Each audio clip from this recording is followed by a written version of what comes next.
What's up, everyone? Welcome back to the channel. This episode is going to be a pretty exciting one, at least for me. I am going to be installing the head on my block. It's finally back from the machine shop. It's looking great. Got some, we'll talk about the upgrades, but got some BC valve springs, some Kelford cams.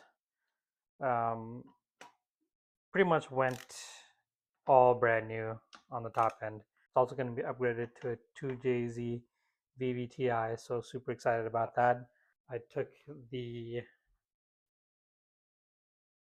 cams out, put the cam caps back on, just hand tighten them for now. Going back to the head, you can see that all the valves are closed now. One more thing I wanted to point out is on the 2JZ GTE VVTi head, they have this little port here on the front of the head where it's a coolant port that went to the throttle body to keep the throttle body heated when there's cold temperatures outside. It was just an extra feature. So I went ahead and had my machinist tap that. All right, let's move over to our head stud kits. We've got the full ARP head stud kit laid out here. Part number 203 4205. There's instructions. This is not very long. Please read through them. A lot of good information here, especially coming down to the final torque specifications. It is final torque will be at 80 foot-pounds, and it is recommended to go in increments. So tighten all of them to 30 foot-pounds first, 60 foot-pounds afterwards, and then finally 80 foot-pounds. Finally, we've got the studs. There should be 14 of these. There should be 14 washers, and then there should be 14 nuts that come with the package. And it comes with one assembly loop. I have two because I just have an extra one from a different packet that I had. So I think we're only going to need one, which is great. But if I have to open that one, I will. The open top part is going to go, it's going to go up right on the block, and the one that's closed is going to go into the block. So it'll sit in there like that. The grease will be applied here on this thread. Do not apply it down here. That needs to go in the motor. And it is a little wet, so I've seen they've like lubricated it up, which should be good enough. I may put a little bit of motor oil on there, just a little bit. Also, when it says on the instructions, that's why I mentioned read the instructions, that when you tighten these into the block, they should be hand tightened only, because when the engine heats up, it expands, these studs get tighter, and then you have a risk of damaging them. One more thing I wanted to point out here on these washers, there are two sides. One's the normal washer side, and the one's got these little grits on there, as you can see. These grits are supposed to go down when you put them on the head, so that as you tighten them, it helps catch on to the head, so that you're not digging into the block itself or digging into the head itself. So I kind of have these flipped over to show you the difference. This is one side, and this is what the other side looks like. Okay guys, we are just about ready to drop the head on the block. Head's ready to go. We've got the ARP studs all ready to go. Remember how to put the washers on. Greased up the top of these. I'll put a little bit of motor oil on the bottom. Let's walk into the garage. There's the Supra, by the way. Hasn't been on the ground for I don't know how long now. Let's shift over to the 2J here. So we've got the water pump on. Look how shiny these pistons are. Man, they're beautiful. That white line, just a little off, but the white line matches up with the dot on the block. And you can see 1 and 6 We're on top, so we're on top dead center.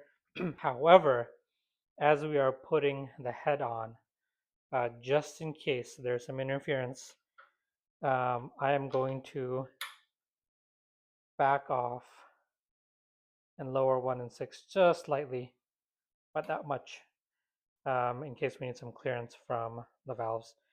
That puts the white mark right about, say, 10 o'clock, 11 o'clock maybe, and then we'll bring it back to 12 when we're ready to time it.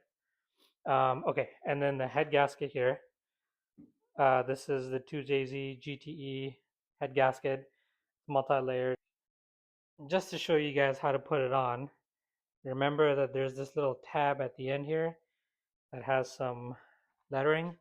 That tab needs to go in the back by the exhaust side, where the exhaust manifold would come out of. So that needs to go in the back there. And then also there's a small little oil port here. You can see on the block, there's a little oil port. I gotta wipe that down now. But there's a small oil port there, which lines up with the head gasket. So just make sure you're putting that on correctly. Easiest way is just remember the tab goes on the exhaust side in the back. I think we're ready to put the head on. So I'm gonna set the camera down and hopefully get a good angle to show you guys as I'm putting the head on.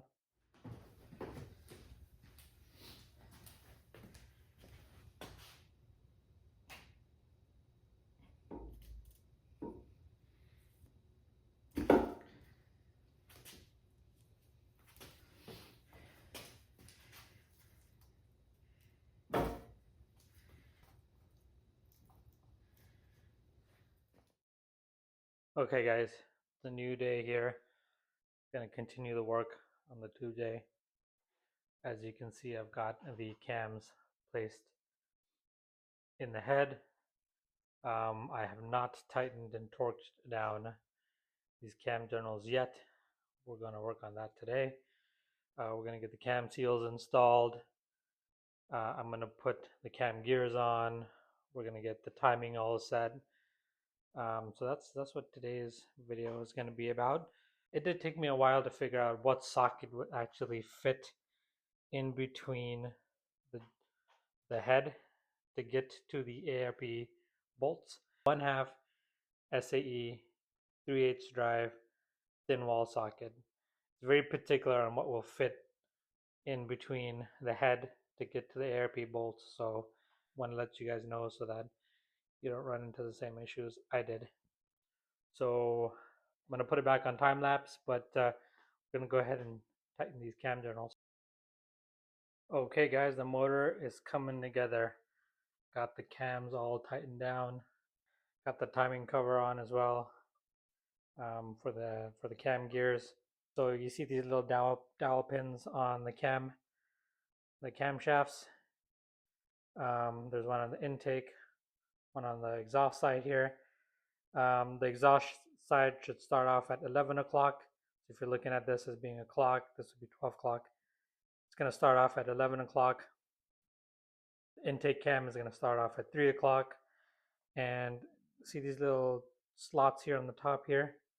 We're going to rotate the cam gears to 12 o'clock to point at these two marks on the cam cover here.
So I just want to show you guys.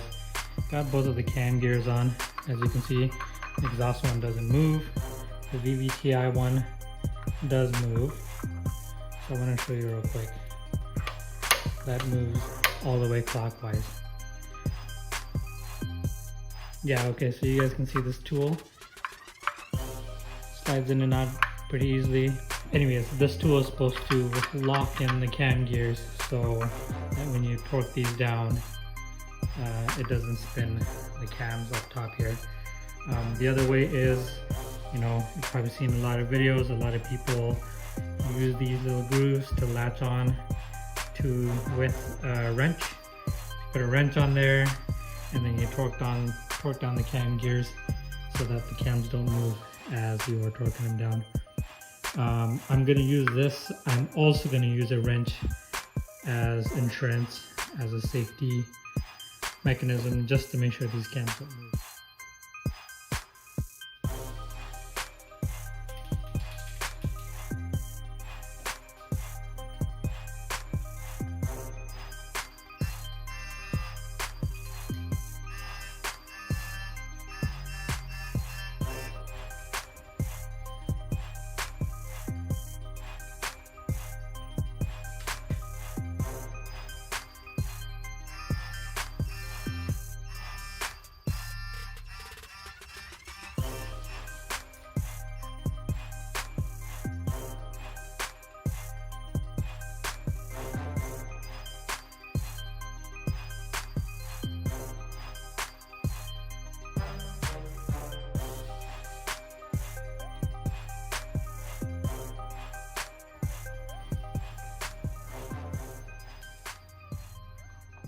Okay guys, we've got the timing set up here.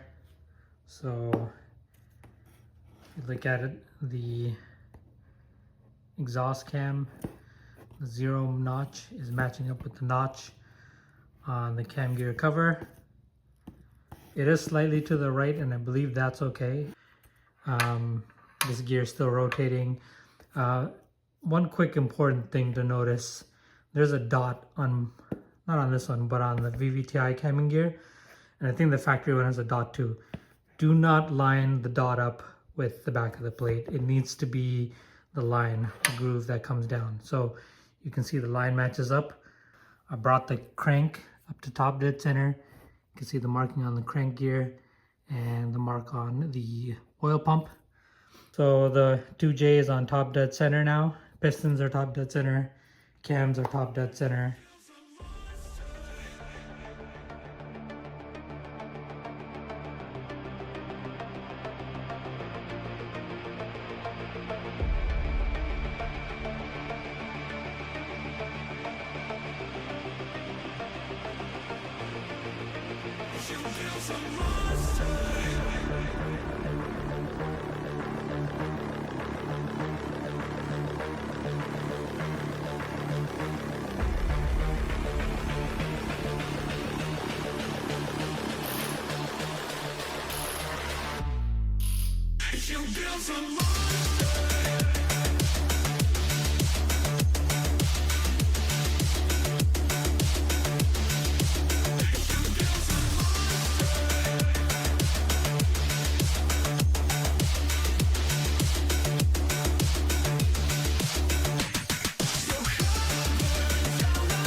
No breath, no heartbeat, just static remains.